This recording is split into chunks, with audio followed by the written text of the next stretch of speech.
If you destroy that environment and you wipe out the seafloor on 150 square kilometers per mine, and there's 30 mine companies out there, and you look at it across that big area, what has that done to the environment? And there's nobody who can answer that question.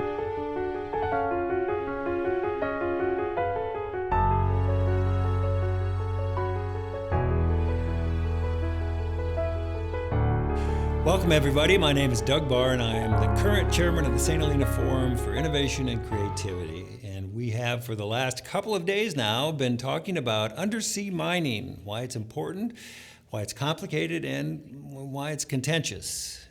Today, we're going to be talking about the organization whose purpose is to regulate deep sea mining and ensure the marine environment is protected from any harmful effects which may arise from mining activities.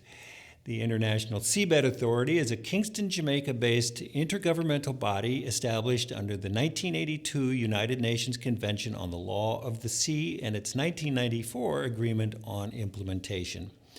The ISA's dual mission is to authorize and control development of mineral-related operations in the international seabed, considered the common heritage of all mankind, and is also to protect the ecosystem of the seabed and subsoil in the area beyond national jurisdiction.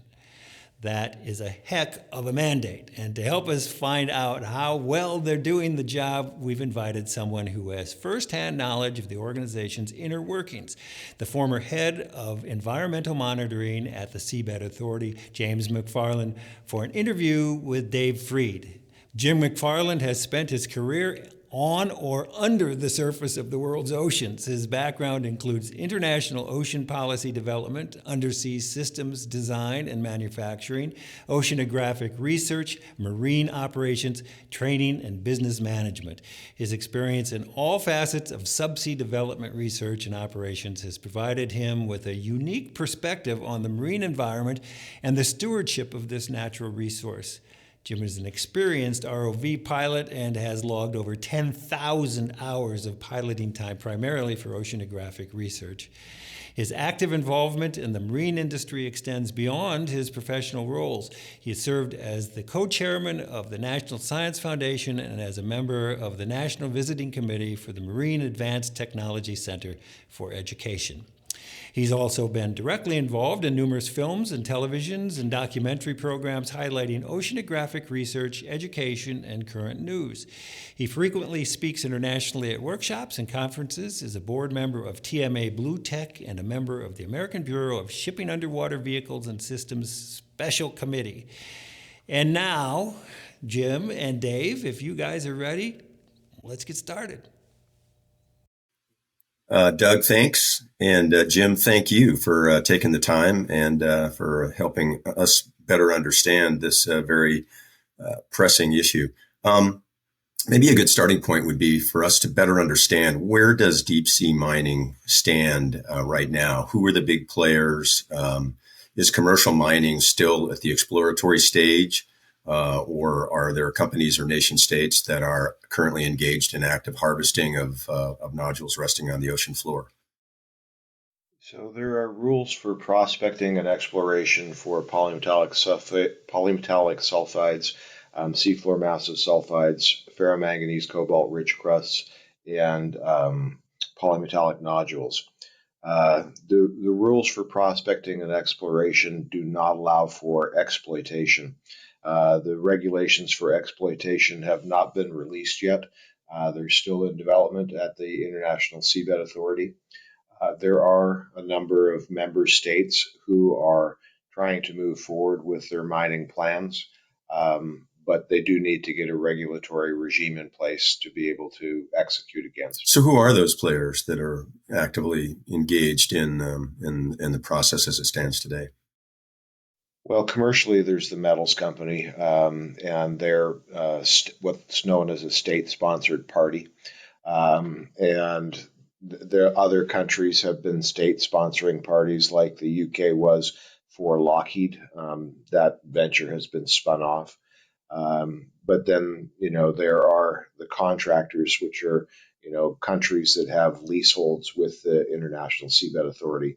So you have China, Japan, Russia, France, Germany, and others who have these leases in the area. So the area is defined by UNCLOS as the United Nations Convention on the Law of the Sea, and the area gets defined as anything outside of a country's exclusive economic zone. So once you hit the 200 nautical mile range from shore, then that becomes what's known as the area. And the area comprises about 51% of the surface of the planet. So we're going to get into the ISA and UNCLOS here in a moment, but I think it would be helpful to better understand, by definition, what constitutes exploration versus exploitation. Well, exploration is going out and assessing what the nodule density is on the seafloor, or doing assays to understand the mineral composition of a seafloor massive sulfide deposit, to understand the commercial viability of that asset or resource. And so, the exploitation portion of it is the actual commercial recovery of a quantity large enough to be significant in a smelting venture to actually create a metal at the end of the day. Um, so you need a mining code and you need an environmental code to be able to go do exploitation at scale, commercial viability scale, that is. So what they're doing right now is they're assessing what the density of nodules would be per square meter on the seafloor. And the CCZ runs an average of, between 5 and 25 kilograms per square meter. So you want to know where to go mining so that you're not just getting 5 kilograms per square meter when you could be getting a much higher density on that mining venture. So the exploitation rules for the mining code and for the environmental code, seeing how they don't exist, it's very difficult to actually mount a mining campaign against some regulations that are sort of vaporware at this point. Yeah. So walk us through, what does the exploration process entail physically? How do you make those assessments as to whether the effort would be viable based on the number or the density of nodules? Well, you can go back in time to uh, original mining operations with something like the HMS Challenger back in the 1870s, where you drag something behind a boat and you pull up from the seafloor what you managed to scrape from the bottom, and you can say that that's a representation of what's there. Fortunately, we've advanced a little bit since that time, and we have autonomous underwater vehicles, which are exactly what they sound like. They're a completely autonomous system that come in a number of different shapes and sizes. But for mapping, a place like the Clarion Clipperton Zone, which is 4.5 million square kilometers, you need a piece of equipment that can mow the grass for extended periods of time. And so the AUV would be outfitted with things like multi-beam echo sounders, side scan sonars, and other sensor packages that would allow you to characterize the seafloor and a certain portion of the environment around it. And then, based on the data that you have recovered with that autonomous underwater vehicle, you might identify areas of particular interest, whether it be for a geologic feature, whether it be for something else. And you would then go out and look with an ROV, a remotely operated vehicle, which has an umbilical cable that goes to the surface. It's getting power from the surface, and it's got much higher resolution cameras on board for doing very point-specific investigations. So there is no recovery of actual samples at this point. Oh, no. They will have test mining equipment out there as well. The BGR has put together a test mining system, as has a group out of the Netherlands, and they're testing these deep ocean mining collection systems. So is the metals company out of Vancouver. They have all tried their various mining systems, and different people have different views on the best way to recover these mineral resources off the seafloor, trying to figure out the way to have the lowest environmental impact. But, mining by its very nature is invasive. And so, it's one thing to say, oh, we're going to go out there and we're going to very carefully collect the nodules off the seafloor. But the nodules are in a sedimentary, substrate. And those nodules actually appear to create the substrate for a lot of the critters that live in that area that provide them the sidewalk to cruise around the bottom of the ocean. And so if you look back at what happened in 1978 and 1979 with Ocean Mining Inc. and Ocean Mining Corp., where they went out and collected nodules in a test mining environment, which is allowable under the prospecting and exploration. You can go test your mining equipment. That's part of the program of work that you would submit to the Seabed Authority. But the mining tests that they did in 78 and 79, those scars on the seafloor have not recovered. It took millions of years for the nodules to form, and it took a couple of days to scrape them off the seafloor. And any recovery of that environment is going to take a considerable amount of time.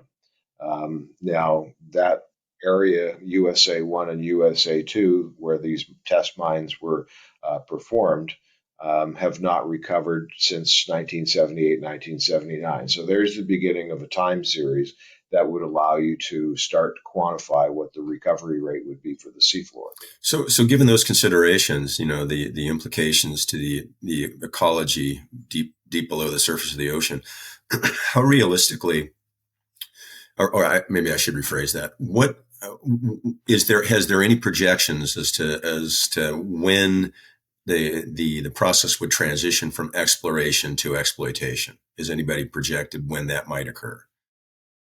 Well, they were hoping to have that occur last June or July.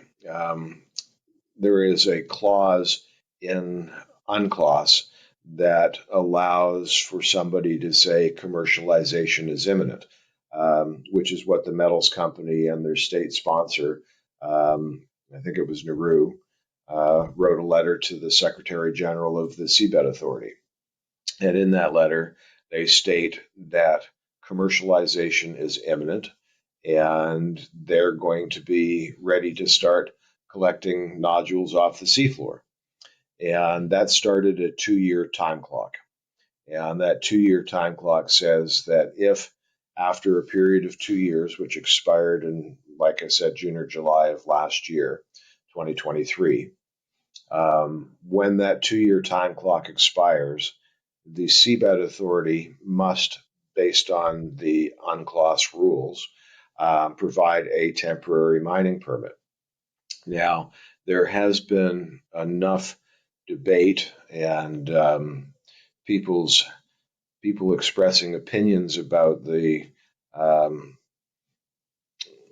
prudence of going out and mining without having all of the time series completed and things like that.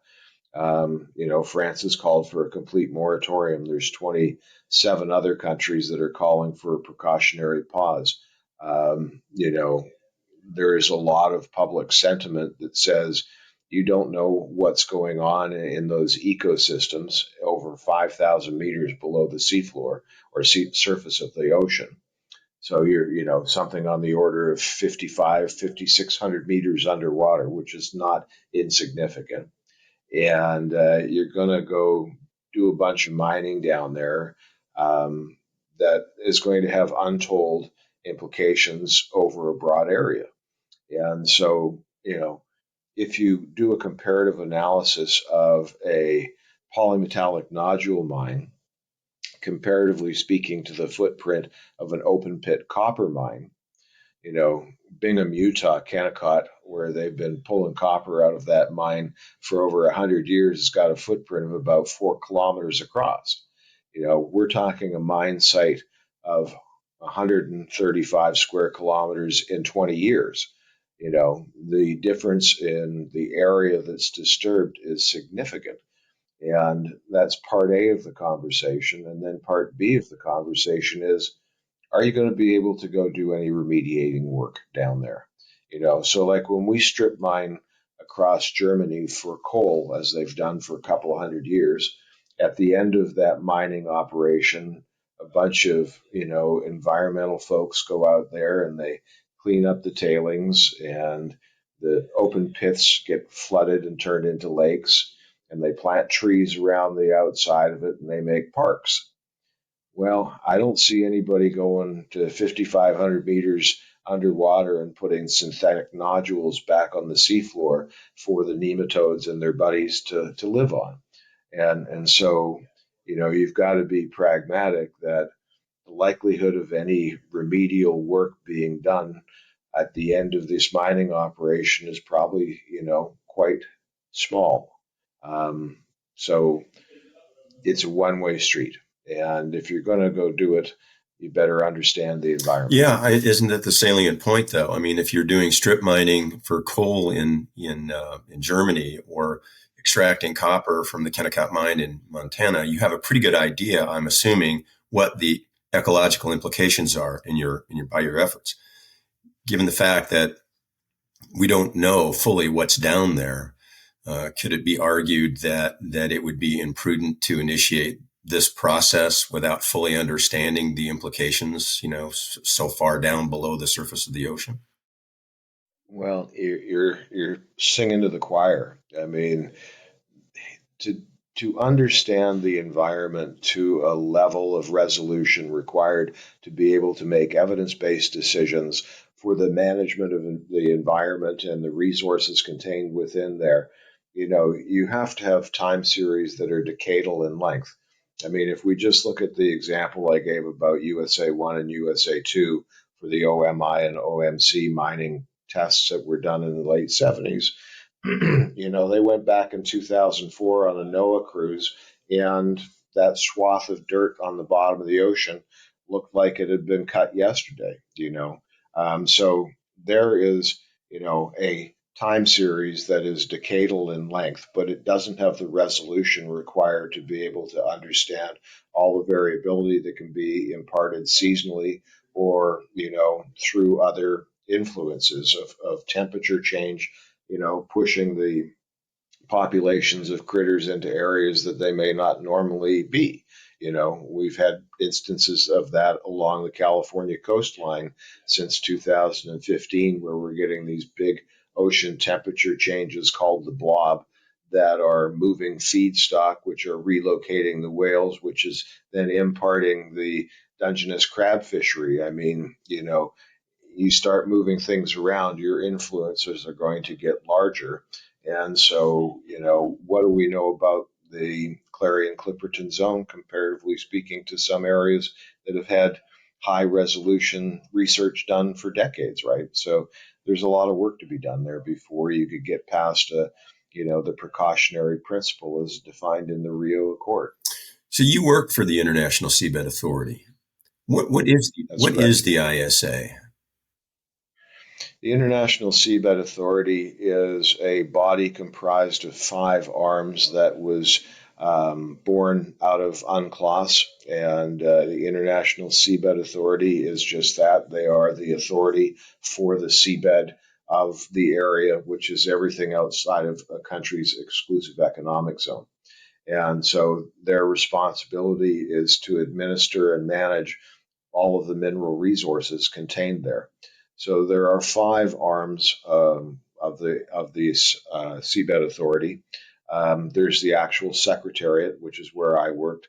That's where all of the work gets accomplished. That's where the draft regulations come from. That's where the white papers get developed. And then they would go to, if it was the financial, it would go to the finance committee. If it was to do with ocean management as far as the policy, then it would go to the Legal and Technical Commission. And then from the Legal Technical Commission, once they have got to a place where they have come to agreement and consensus out of the LTC on some piece of legislation or a rule or a regulation, then it would get passed off to the council, which is 32 members, and they would have to review, and they could send it back to the LTC for clarification, and the LTC could send it back to the Secretariat for additional research.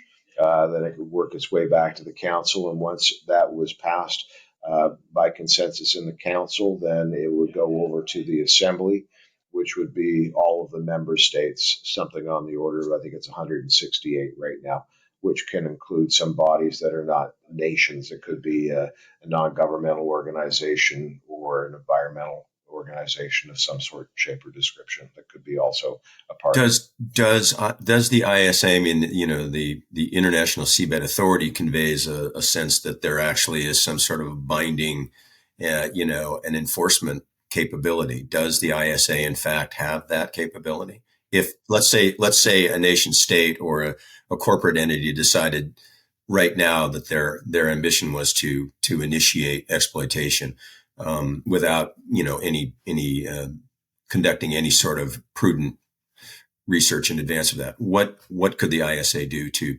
prevent them from proceeding?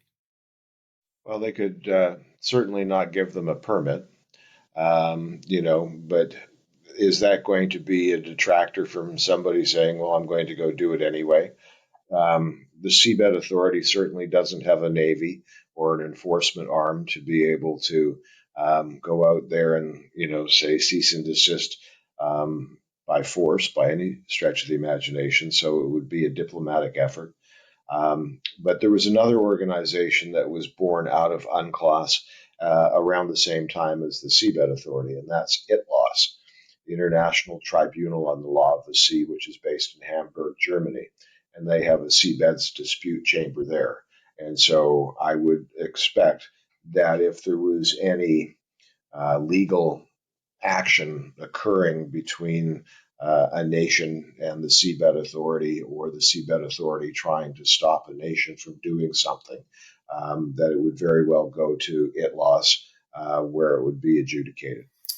But again, I don't mean to underscore the point, but it sounds to me like there's no enforcement capability there. I mean, if some rogue entity decided to do whatever they were going to do, they could go ahead and do it, and the consequences be damned.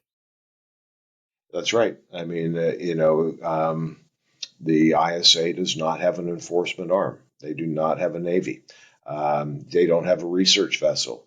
They don't have a vehicle to go inspect what somebody is doing.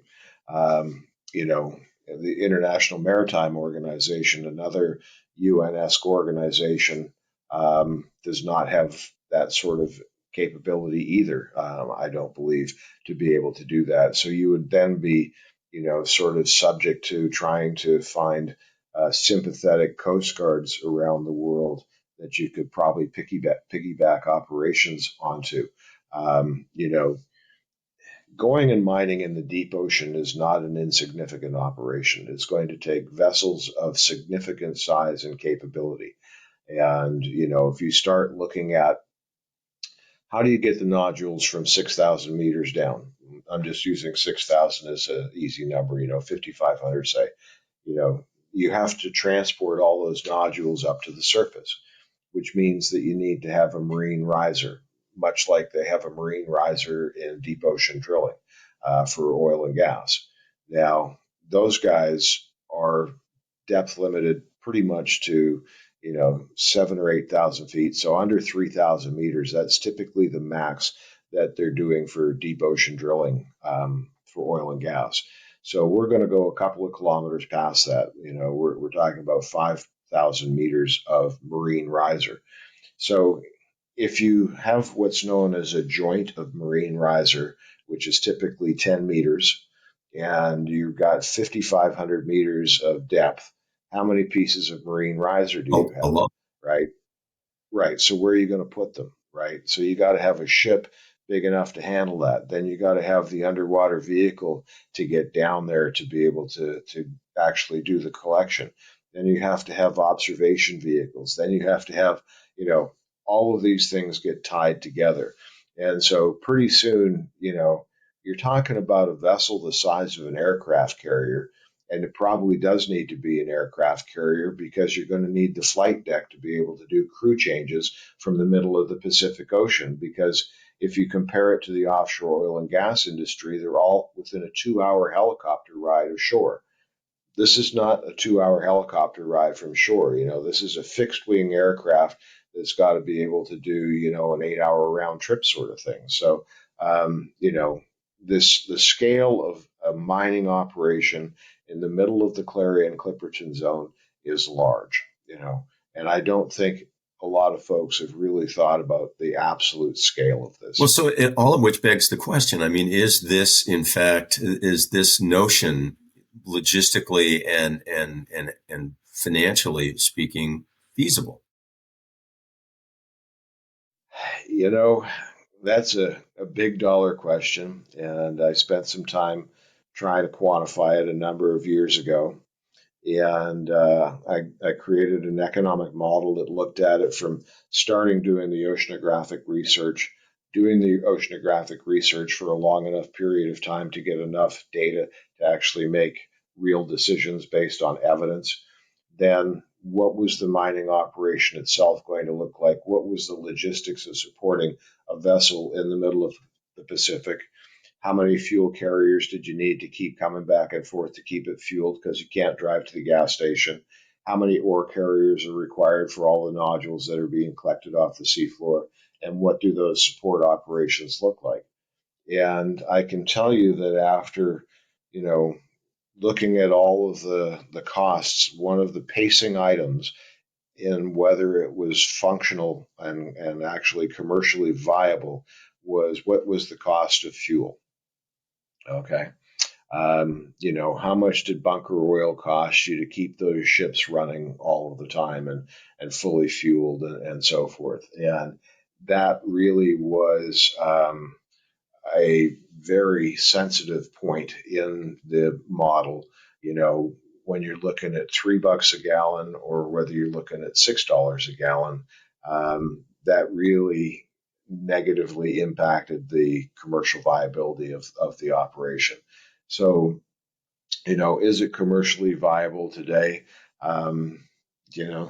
It could change in 30 days. I mean, when we look back at what happened in 1978 and 1979, they were going to go mining. They had the collectors, they were doing the test work, and they had collected nodules, and then the price of minerals fell out of the sky, and they shelved those entire programs in their entirety.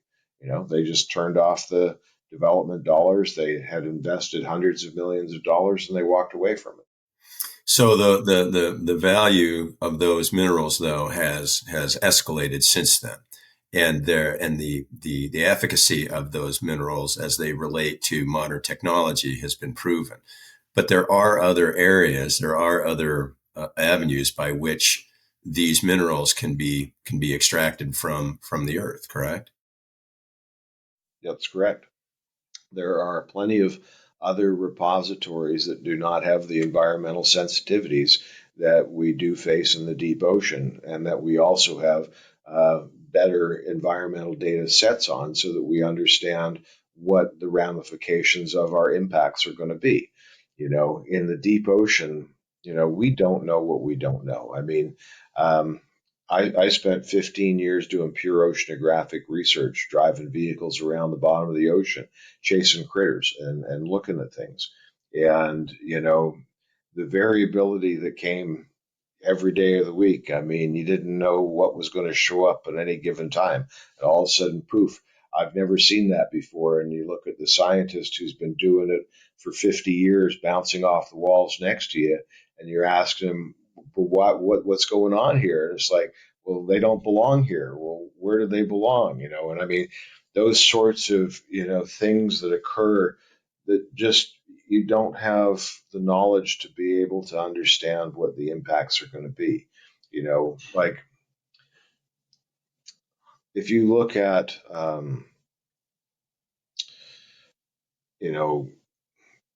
methane hydrates, okay? Methane hydrates is methane suspended in an ice formation in the bottom of the ocean. And it's based on temperature and pressure. And over top of those methane hydrates, is huge amounts of carbon that have been transported through the ocean from the atmosphere. Half the carbon we put into the atmosphere every year goes into the ocean, and it gets transported down. It sits in the sediments on the seafloor. Well, nobody has got to a place where they can say, if we suck all of these nodules off the seafloor and we grab all of the sediment that they're sitting in, because it's just going to happen, and there's a whole pile of carbon that was from the atmosphere that's going to be transported with the sediment back up to the surface. What's that going to do?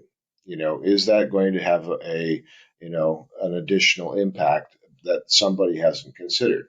Well, I've asked the question. Nobody's given me an answer. I don't know if it's insignificant. I don't know whether it actually rises to the threshold of actually producing a signal in our methane footprint on the planet. But if we're going to, start suspending all this carbon back up and perhaps release methane hydrates as well and other things, I think that it's kind of important that we understand what the full picture and model looks like as a complete system. You can't just turn on one switch here. We're talking about some fairly large scale impacts. You had alluded earlier to the to UNCLOS, the UN Convention of the Law Sea Treaty, and the signatories associated who've agreed to that. I think would you say 168 signatories? Something like the United that. States is not one of them. Why is That's that? correct. Why is that the case? Uh, some of the mysteries of life. I've actually had the honor of sitting with John Norton Moore, who was the U.S. ambassador to UNCLOS, and he was one of the primary authors and wrote a lot of the verbiage that is found in there. So, the United States has a fairly deep and rich history with UNCLOS, and really we're some of the folks that were trying to implement this in the first place. Um, but it's got caught up in our Senate, and oh, it's going to impact our rights, our sovereign rights, and the usual argument that you hear. Um, we spend a lot of time lobbying. We do have a presence at the ISA, not in a formal capacity. We do spend time with other delegates talking about the United States desires and hoping to influence policy. But we certainly do not have the horsepower that a country that would be, fully donating its GDP requirements to meet the membership at the ISA.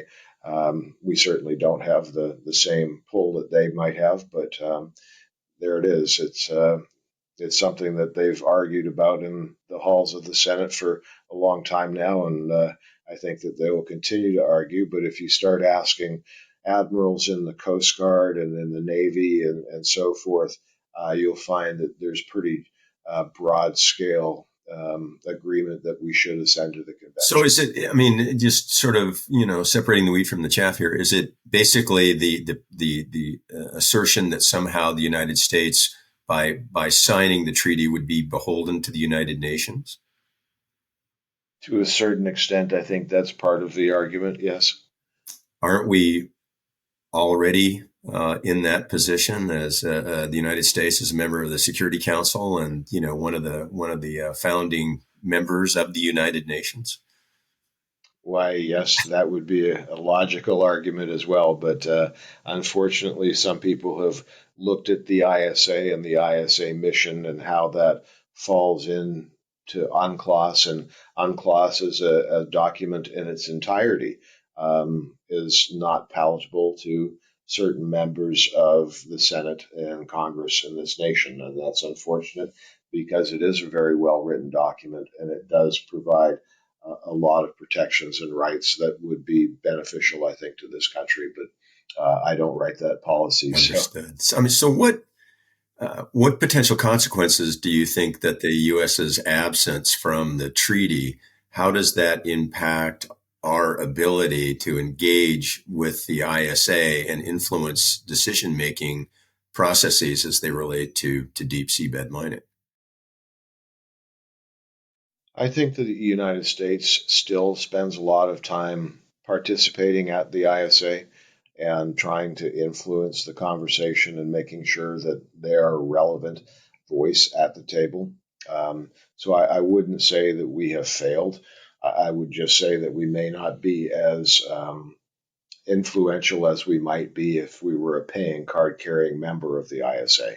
When you control a certain portion of the ISA budget, then you seem to have maybe a little bit louder voice at the table. The United States, by its GDP, would probably they would be the largest donating country if they were to join, and that would be followed by China, I believe. So right now, the largest benefactor of the ISA is China.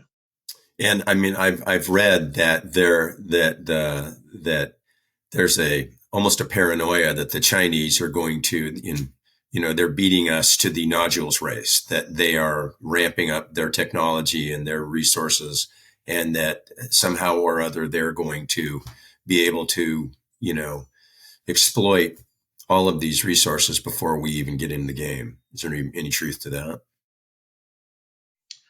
Well, China has spent a lot of time and energy working on strategic plans across a broad range of topics. And the nodules and the seafloor massive sulfides and the ferromanganese cobalt rich crusts, all found at the bottom of the ocean, are all resources that China is strategically looking at. And they've spent time and energy making sure that they've developed the technologies required to support those operations.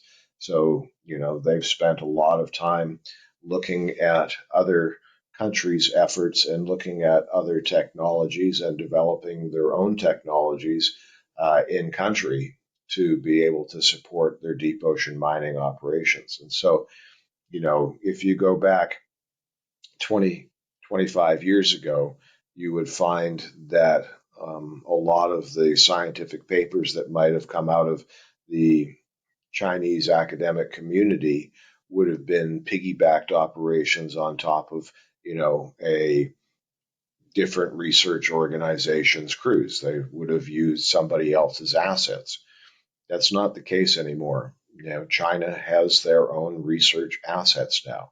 They've got, the Jiaolong 7000. They're working on the Rainbow Fish 11,000. They've got AUVs. They've got ROVs. They've got labs that are developing these things. They are playing to actually go exploit.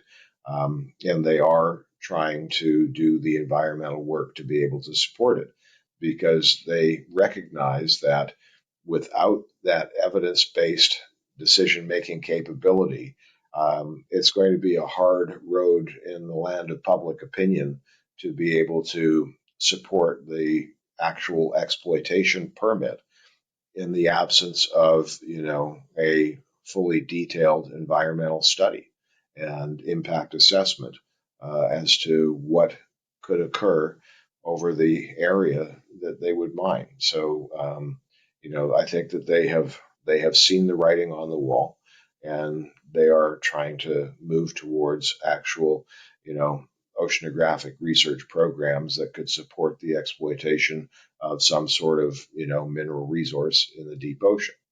Um, I believe that you're going to find that the first commercial exploitation programs are probably going to be seafloor massive sulfides. Those are the old dormant hydrothermal black smoker vents where you have chemosynthetic life around them. And the reason that I figure that those will be the first ones is some of them are within a country's exclusive economic zone, which means they're not beholden to the ISA for the creation of the mining code. You can create your own mining code, which happened in Papua New Guinea. They were going to exploit seafloor massive sulfides with a company called Nautilus Minerals, and they had their mining equipment purchased. I believe it's still sitting on a dock in the Middle East. 300-ton collectors to go out and grind these great big rock formations on the bottom. And they were in the process of getting their mining vessel built when they ran out of money. Um, but that was going to be at a place called Solawara 1 in the Bismarck Sea within 15 kilometers of shore. So, you're talking about a tugboat and a barge, and you go back and forth through 15 kilometers in a place that's like a mill pond half the time, as opposed to being 6,000 miles from the middle of nowhere in the middle of the Pacific with your lines of support running both directions across the Pacific Ocean. So I think that you may find that something a little bit closer to land may be the first commercial operations that we would Did see. am I mistaken? I seem to recall, and I may be wrong about this, that New Guinea imposed a moratorium as far as this effort was concerned. Again, I may be wrong about that. I'm sorry, say New that Guinea again. imposed a moratorium. Yes, they did. At the end of it, they did. And they got into a fairly large lawsuit with Nautilus as well, which I think hastened the downfall of that company. Um, but they were Nautilus Minerals actually has its birth all tied all the way back to the same place that the metals company came from. Nautilus Minerals was the uh, company that worked with Tonga and Nauru, that was developed by a guy by the name of David Hayden, who was also the founder of Deep Green Mineral Resources, which then became the metals company. So there's a thread all the way through from the first mining companies into the metals company now. What was the basis of the moratorium? They just sat back and thought about their environment a little bit harder, and felt that they didn't have enough information to be able to disturb the environment to the level that was going to occur with commercialization of mining. So that you had mentioned a moment ago that the Chinese have been actively assessing environmental impacts, ecosystem impacts. Has their research thus far proven the efficacy of the process and the minimization of the effect that deep sea mining would have on these critters that are roaming around down there? Depends on who does the research. I've seen, research papers that say the impacts are minimal. And then I've seen research papers that have said the impacts are substantial and you don't have enough information to be able to infer anything beyond we don't know right now. We need more data points. So, you know, we need to get out there and we need to spend time doing research that's real ground level. What's the baseline here? Who lives where? What are the ecosystems like? How do the pelagic and benthic environments interface? You know, and who all lives in this area that's going to be impacted by all of this stuff. So, I guess the $64,000 question here to direct it at someone who has devoted their life and their career to this world is, in your opinion, how potentially detrimental do you to undersea ecosystems do you think large scale deep seabed mining would be? Are the rewards, in your opinion, worth the risks? No, not right now. I don't think we've got enough data to be able to understand what the overall impacts are going to be. It takes a long time to really start to understand the environment and all of the nuances of it. So, for example, in 1988, a guy by the name of David Packard started MBARI, Monterey Bay Aquarium Research Institute. I was the first chief pilot there. And we would go out 4 days, 5 days a week with a different scientist, whether it was a biologist, a geologist, a chemist, an oceanographer, so forth, who would sit in the right hand seat every day with me, full professor kind of person. And we'd go out and we'd chase around the ocean and try and understand what we were looking at. And, we try to have a multidisciplinary approach to understanding the environments that we were working in. And I can tell you that they're still out there with that first vehicle operating 4 or 5 days a week. They've got another ship and another vehicle, and they've got AUVs, and they've got all of these sensors that have been built up since 1988 that are there to just go figure out what's happening in the environment. There's a whole group of people there that are fully dedicated to that. And that investment is considerable. But that is the level of investment and time and research that's required for an area the scale of the CCZ. You know, the Clarion-Clipperton Zone comprises about 5% of the entire area as defined in UNCLOS. Okay, that 5% of the area is 4.5 million square kilometers. Okay, and when you take the leases that are across that 4.5 million square kilometers, if you're just to pick that scale up and lay it across the United States, it takes you from coast to coast. You know, we're talking about a significant footprint, and that you know, if you get it wrong, who's going to go fix it, right? How do you fix in 5,500 meters of water? That's the fundamental question: is how do you go back and fix it? You know, if we look at what's happening around the planet today, we've got ocean acidification. Right now, we've got a coral bleaching event that's occurring globally. We've got ocean temperature rise. That's storing huge amounts of energy in the ocean that are driving our climate change. We've got nitrates coming off the farming. We've got plastics in the mid-Pacific Gyre. A guy by the name of Alan Jameson did a research program to the bottom of Challenger Deep. That's the deepest point of the Marianas Trench, 35,872 feet, plus or minus 30 feet, call it, okay? That is the hardest place to get to on the face of the planet. And he was doing benthic landers. So he kicks this little GoPro camera on steroids off. It drops down to the bottom of the ocean. It sits down there. It films stuff going by for X period of time. Acoustic release lets go, and up to the surface it comes. Well, he decided that he'd put sediment push cores on the bottom of these things so that he could characterize what the sediments were in the bottom of Challenger Deep. And what he found was that there was between 5 and 15 times more plastics at the bottom of the Challenger Deep than in the most polluted river in the world, because there is no exhaust down there. All the microplastics in the mid-Pacific Gyre that are breaking up into these little nodules are snowing over there, and it's just filling up. So if you take all of those things that we've got going wrong, acidification, nitrates, and temperature and so forth, is it a good idea to put another stressor on the system if you don't understand what that stressor is going to do to the system? Are you going to introduce sediment plumes into the water column? And everybody says, oh, we're going to discharge at the seafloor. Are you really? Do you really know what those impacts are going to be? How far have you characterized the plume clouds?